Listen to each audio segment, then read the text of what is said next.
নমস্কার বন্ধুরা, আমি বৈশাখী। আপনারা দেখছেন আমার চ্যানেল সবুজায়নের পথে। বন্ধুরা, সেই যে তোমাদেরকে আগের ভিডিওতে দেখিয়েছিলাম যে আমার গাছে শশা হয়েছে, সেই শশাটাই আজ তুলে নেব।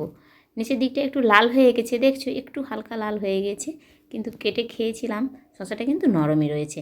আর ছোটো কাকু বললো যে আমি শশাটা কাটবো, তাই ছোটো কাকুই কেটে নিল। দেখছো বন্ধুরা, ওপরের দিকটা কিন্তু সবুজ রয়েছে, এর নিচেটা একটু হালকা লাল। আর বন্ধুরা, আজকে আমি লাগিয়ে নেব আবারও 3টে ডালিয়ার চারা। এই দেখো, আবার 3টে দেখি ডালিয়ার চারা নিয়ে এসেছে, তাই এই ডালিয়ার চারা দুটোই 3টেই আমি লাগিয়ে নেব। এর আগেও অনেকগুলো ডালিয়ার চারা লাগিয়েছি, তোমাদেরকে দেখিয়েছি। আবার তাই এগুলো আর আলাদা কোথাও লাগাবো না, ওই টবের মাঝেই আমি লাগিয়ে দেব। দেখেছো বন্ধুরা, এইখানে আমার পাতা পাতা কীভাবে আমি রেখে দিয়েছি, এর উপর অল্প কাঠগুঁড়ি দিয়ে দিলে আর মাটি হালকা করে দিলে এই পাতাগুলো পচে পচেই সার তৈরি হয়ে যাবে। এভাবেই আমি সার তৈরি করি। আর এই ডালিয়ার চারাগুলো এরই পাশে লাগিয়ে দেবো।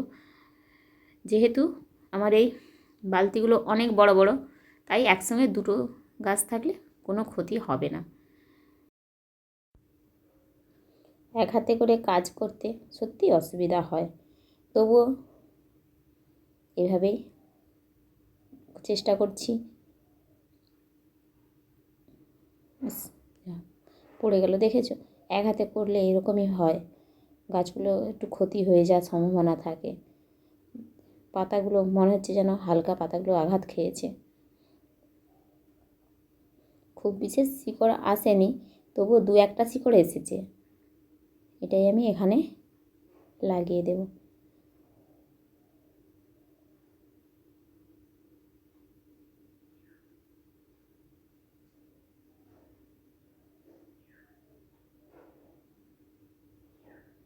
দেখেছো বন্ধুরা, আমার এই যে টবটা তৈরি করেছি আমি পুরো কাঠগুঁড়ি, নিচে পাতা আর উপরে কিছু কাঠগুঁড়ি দিয়ে, তার উপর একটু মাটি দিয়েছি। তোমাদেরকে তো দেখিয়েছিলাম যখন আগের ওই গাছটা লাগাই, হালকা একটু মাটি দিয়েছি যাতে শুধুমাত্র শিকড়টা চলাচল করতে পারে আর কাঠগুঁড়িটা কম্পোস্ট হতে তাড়াতাড়ি ডিকম্পোস্ট হতে পারে।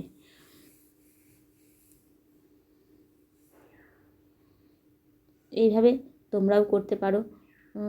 আমার যদি এইভাবে গাছ হয়ে যায় তাহলে তোমাদের হবে না কেন? তোমাদেরও হবে। তোমরাও চেষ্টা করো, খুব সহজেই গাছগুলো হয়ে যায়।